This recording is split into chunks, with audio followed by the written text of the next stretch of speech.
안녕하세요. 왕세호입니다. 초등학교 6학년 이제 올라가는 아이인데 수학 공부를 열심히 하더라고요. 잘하고 싶은 마음이 크고 그래서 아주 성실한 것 같고, 근데 마음속으로는 수학이 힘들다.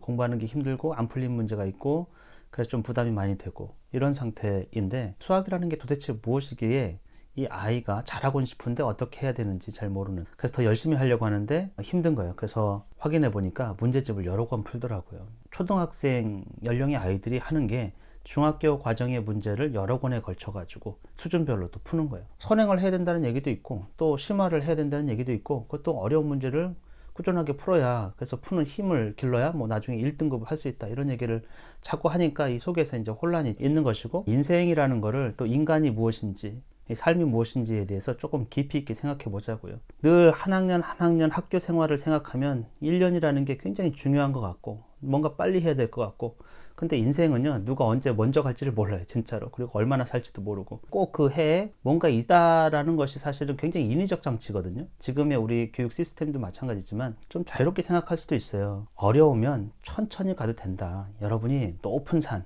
험악한 산을 가려고 하면 돌아서 가야 돼, 이렇게 나선형으로.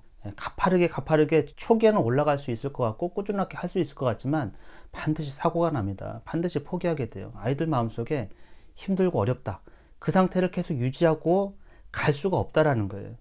수학을 계속 그런 상태로 어렵지만 해야 된다고 생각하면 그 아이가 끝까지 해낼 수 있을까? 제가 보기에는 그렇지가 않아요.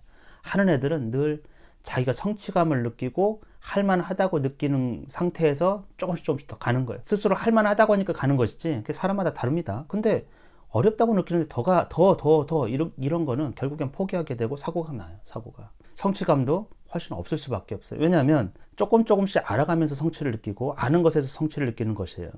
근데 어려움, 내가 못 푸는 문제, 자꾸 좌절을, 또 실패를, 이렇게 그런 것들이 감정이 그런 상태라고 하면 이거는 성취를 느끼기가 굉장히 어렵고 결국에는 부담감, 그리고 삶을 그렇게 살 필요가 없는데도 불구하고 한번 실패하게 되잖아요. 그럼 다시 일어나기가 어려운 상태가 될 수 있어요. 그래서 아이들에게 좀 천천히 제일 좋은 방법은 할 만한 만큼만 꾸준하게 할 수 있으면 돼요. 그리고 아직 아이들이 어리기 때문에 어린 나이에 너무 수학으로 그렇게 집중적으로 뭐를 할 필요가 없어요. 사실은 두뇌가 아직 이성적인 부분에서 완전하지 않기 때문에 추상적인 부분에서는 어려움을 느껴요. 근데 나이가 좀 돼서 보면은 그 어려움이, 또 그 개념이 그렇게 어렵지 않은, 쉽게 획득할 수도 있는 것이기 때문에 너무 어린 나이에 너무 그렇게 아이들에게 부담을 줘가면서 학습을 시킬 필요는 없다. 부담스럽다면 좀 내려놓고 나중에 본격적으로 해도 돼. 몇 년 뒤에 본격적으로 해도 돼. 지금은 부담스럽지 않은 양으로. 문제집도 여러 권 살 필요가 없어요. 제일 좋은 거는 한 문제집을 여러 번 보는 거예요.